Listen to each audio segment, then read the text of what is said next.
Assalamualaikum warahmatullahi wabarakatuh. Selamat siang teman-teman debater. Salam sejahtera bagi kita semua. Shalom, Om Swastiastu, Namo Buddhaya, salam kebajikan, salam waras. Kembali lagi dengan channel Wildan Debater. Para kawan-kawan debater, sesuai dengan janji saya sebelumnya, saya akan membahas berkaitan dengan beberapa macam debat.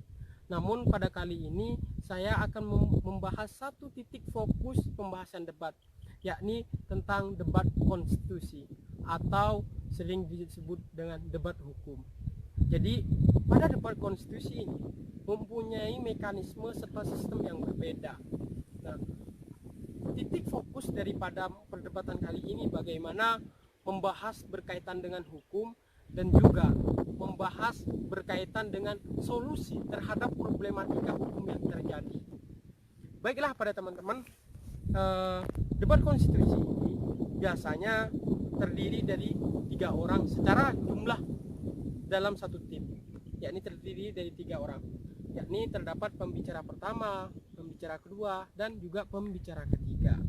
Nah, pada debat konstitusi ini setiap pembicara mempunyai peran berbeda. Yang pertama, pembicara satu atau diistilah dengan first speaker. Nah, pembicara satu mempunyai tugas menjelaskan definisinya apa, lalu kemudian latar belakang dari musik atau tema yang terjadi, latar belakangnya apa, kenapa ini kok bisa timbul. Setelah itu menjelaskan berkaitan dengan adanya suatu argumentasi, dan yang keempat menjelaskan gagasan di sini hanya penyampaian saja, lalu kemudian nanti akan dikuatkan oleh pembicara ketiga. Itulah fungsi daripada pembicara pertama. Tapi yang terpenting daripada semua itu yakni pembicara pertama harus membuka terlebih dahulu jalannya suatu tim, lalu kemudian membuka, memberikan salam dan lain sebagainya, barulah kepada tugasnya tadi. Yang kedua, tugas pembicara kedua yakni berkaitan dengan argumentasi di wilayah hukum. Nah, artinya di sini biasanya pembicara kedua menjelaskan berkaitan dengan dasar-dasar hukum yang menjadi argumentasi. Nah, dan lalu kemudian dikuatkan dengan adanya pendapat dari ahli hukum, lalu kemudian pendapat dari suatu lembaga atau hal yang lainnya. Inilah yang menjadi tugas dari pembicara kedua, fokus pada argumentasi hukum atau melalui undang-undang, peraturan sampai seterusnya.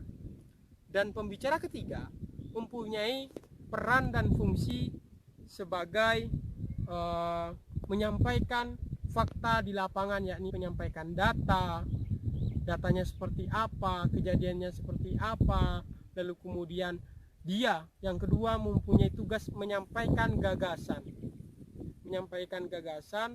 lalu kemudian menguatkan argumentasi pembicara pertama dan juga pembicara kedua. Itulah fungsi daripada pembicara ketiga. Dan penyimpul daripada debat konstitusi ini adalah pembicara pertama, yakni maupun pembicara kedua. Jadi bebas dipilih maukah yang pembicara pertama dan juga pembicara kedua. Itulah fungsi daripada dalam satu tim debat konstitusi. Ada hal banyak perbedaan teman-teman daripada debat-debat yang lainnya. Dalam debat konstitusi titik fokusnya adalah debat hukum. Biasanya harus berdasarkan hukum, dan juga ada pun dasar-dasar daripada hukum, yakni mulai dari undang-undang dasar sampai peraturan paling bawah. Nah, yang kedua juga bisa berdasarkan dengan adanya suatu pendapat, baik pendapat daripada ahli dan lain sebagainya, dan juga biasanya berdasarkan kepada buku, jurnal dan lain sebagainya. Dan hal itulah yang kemudian jadi pembeda daripada debat konstitusi. Nah, ada banyak pembahasan yang selanjutnya, nanti akan bahas saya step selanjutnya berkaitan dengan debat konstitusi. Dan juga berkaitan dengan hal tersebut seperti halnya saya mengambil suatu contoh pendapat Profesor Sacipto Raharjo yang menyatakan bahwa hukum untuk manusia, bukan manusia untuk hukum. Itulah salah satu contoh daripada pendapat hukum. Oke teman-teman, mungkin itu yang bisa saya sharing. Selebihnya nanti kalau ada pendapat dan lain sebagainya, kalau ada tambahan saya sampaikan kepada pembahasan selanjutnya. Oke, kurang lebihnya saya mohon maaf. Om Santi Santi Santi. Terima kasih.